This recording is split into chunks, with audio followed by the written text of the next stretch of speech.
Meus irmãos, vamos nesta oportunidade falar do capítulo 6 de Gênesis, um capítulo onde tem sido motivo de muitos debates teológicos, né? Muitas pessoas afirmam afirmam que nesse texto, quando a Bíblia se refere a filhos de Deus, está se referindo a anjos caídos. Muitos estão levando por essa linha. E eu sempre tenho dito que Bíblia explica Bíblia. Então, para você ler e interpretar o texto, você precisa ler o contexto, né? É uma regra básica para se entender a Bíblia. Então, nós vamos ler à luz da Bíblia o que significa esses filhos de Deus e essas filhas dos homens, no capítulo 6 de Gênesis. Olha o que diz o texto aqui. E aconteceu que quando os homens começaram a multiplicar-se sobre a terra, lhe nasceram filhas. Viram as filhas de Deus que as filhas dos homens eram formosas e tomaram para si mulheres de todas as que escolhera. Olha o versículo 4. Havia naqueles dias gigantes na terra, e também depois, quando os filhos de Deus entraram as filhas dos homens, e delas geraram filhos, e estes eram os valentes que houve na antiguidade, os varões de fama. Então, antes que viesse a ter esse relacionamento dos filhos de Deus com as filhas dos homens, o texto é bem claro dizendo: havia naqueles dias gigantes na terra.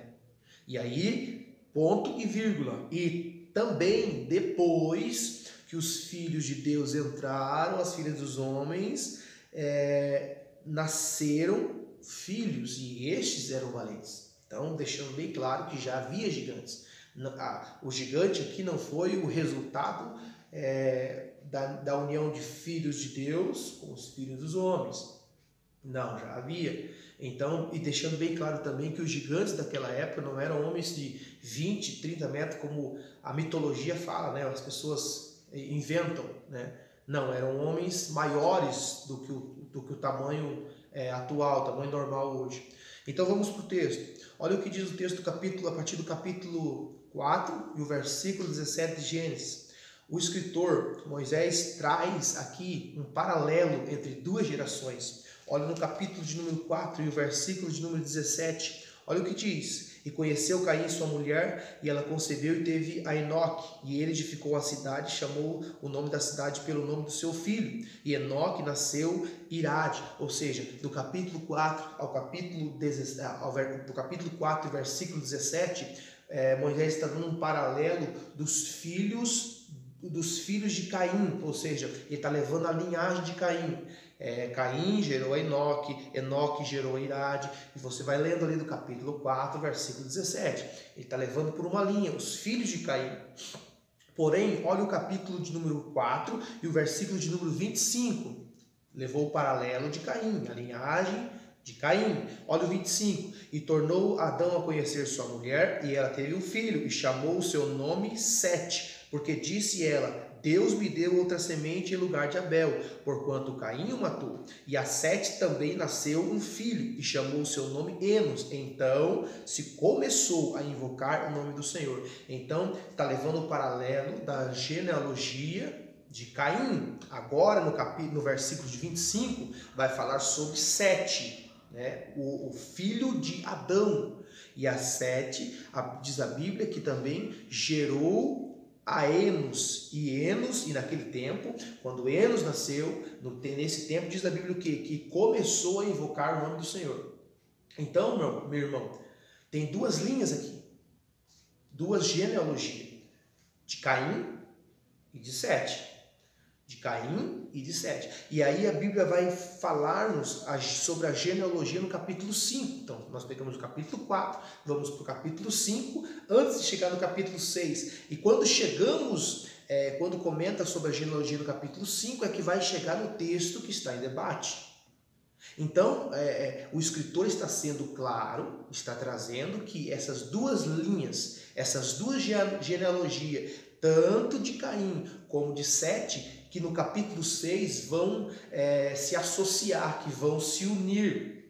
Por quê? Porque a geração ou a descendência de Sete invocava a Deus. A geração de Caim, se nós lermos o texto, vai ver que eles foram homens presunçosos, homens ruins, homens maus, malignos, né?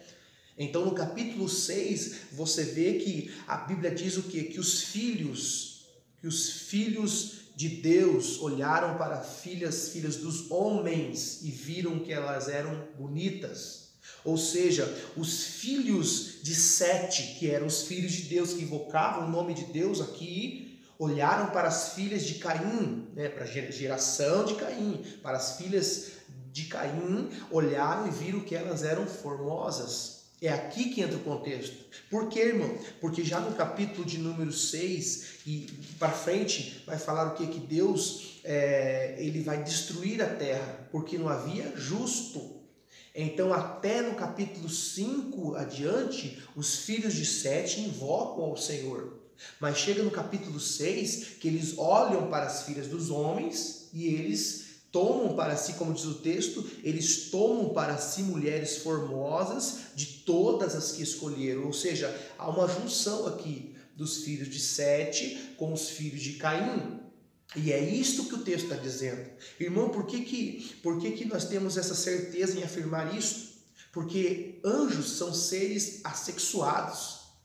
Anjo não tem prazer sexual, anjo não tem desejo sexual. Até porque seria uma baita de uma heresia. Por quê, irmão? Por que Deus, então, se fosse realmente anjos aqui ter relações com as mulheres, por que Deus aqui ia julgar a terra, os homens, com o dilúvio, e não julgar os anjos? Então não tem como, não tem lógica esta afirmação que esses homens aqui, filhos de Deus, são anjos. Não tem como. Lembra que Jesus falou em Mateus 22:30? O que ele estava dizendo ali? Na ressurreição não se casam e não se dão em casamento, mas serão como anjos no céu. Então não tem como, não tem lógica eu afirmar que esses filhos de Deus são anjos, né? Então por isso, meus irmãos, que nós precisamos ler a Bíblia, ler o texto e o contexto. Porque se você for ler o texto exilado ali, somente o texto, você tem uma dificuldade de interpretar. Então lê um pouquinho mais a Bíblia, um pouquinho antes, um pouquinho depois, e aí você vai conseguir interpretar o texto à luz da Bíblia, o que ele quer dizer. Nós vemos, irmãos, que os filhos dos homens aqui, os filhos de Deus aqui, são os filhos da descendência de Sete. Só que eles olharam e assemelha-se a este olhar que eles tiveram para as filhas dos homens, assemelha-se ao mesmo olhar que Eva teve no jardim. Lembra? Quando Eva olhou a fruta, quando a serpente falou para ela sobre a fruta, e ela olhou e diz na Bíblia o quê? Que ela achou bonita, que ela achou agradável a fruta e boa para se comer. E ela foi o quê? E participou, comeu. E aqui está usando o mesmo termo. Olha o que diz o texto aqui, no versículo 2. Viram os filhos de Deus que as filhas dos homens eram formosas e tomaram para si mulheres de todas as que escolheram. Ou seja, qual foi o princípio usado aqui pelos filhos de Deus? Não foi olhar e escolher uma mulher para que ela seja adjuntora, para que ela seja alguém que iria ajudá-los a servirem a Deus. Não. O propósito principal deles aqui foi ser atraído pela luxúria, pelo prazer pecaminoso. Foi olhar e aparentemente, claro que as filhas da descendência de Caim aqui também poderiam ter usado de artimanha, quem sabe as suas vestes, quem sabe o seu jeito de se portar, chamou a atenção desses homens aqui. E é aqui que eles param e que eles começam a se misturar. E aí a Bíblia já não fala mais que eles clamavam a Deus. A Bíblia já não fala mais que eles invocavam a Deus. Pode ler o texto e o contexto. Então por isso, meu irmão, que Deus olha para os homens e diz: o meu espírito não contenderá com ele, não estará no meio deles mais, mas os seus dias serão 120 anos. É aí que Deus entra na história e logo após vai achar Noé um homem justo, um homem íntegro, e revela a Noé a sua vontade, fala sobre a arca, e toda a terra a Bíblia diz que todo o fôlego de vida que havia fora da terra morreu, perdeu, salvo Noé e a sua família. Então, À luz da Bíblia, irmão, essa é a verdade. Eu sei que muitas pessoas vão tentar distorcer esse texto e também trazendo a Jó, capítulo 1, que fala sobre os filhos de Deus vieram apresentar-se diante do Senhor e veio Satanás. Ali o texto está se referindo sim a anjos, porque eles estão numa dimensão celestial, estão apresentando um sacrifício a Deus, estão se apresentando diante de Deus, e Satanás vem e se aproxima. Então há uma grande diferença num texto para o outro. E sim, com o tempo a gente vai estudar o livro de Jó e vai trazer esse texto e esse contexto, como que nós afirmamos que esses são anjos. Próximo vídeo nós estaremos fazendo, e deixe seu comentário aí. E também muito importante você compartilhar esse vídeo com alguém da tua igreja, da tua congregação. Aprenda a Bíblia, vamos aprender a Bíblia. Tem alguma dúvida? Tire aí, coloque no comentário, e nós, na medida do possível, nós estaremos te ajudando naquilo que nós podemos, no nome de Jesus. Deus te abençoe.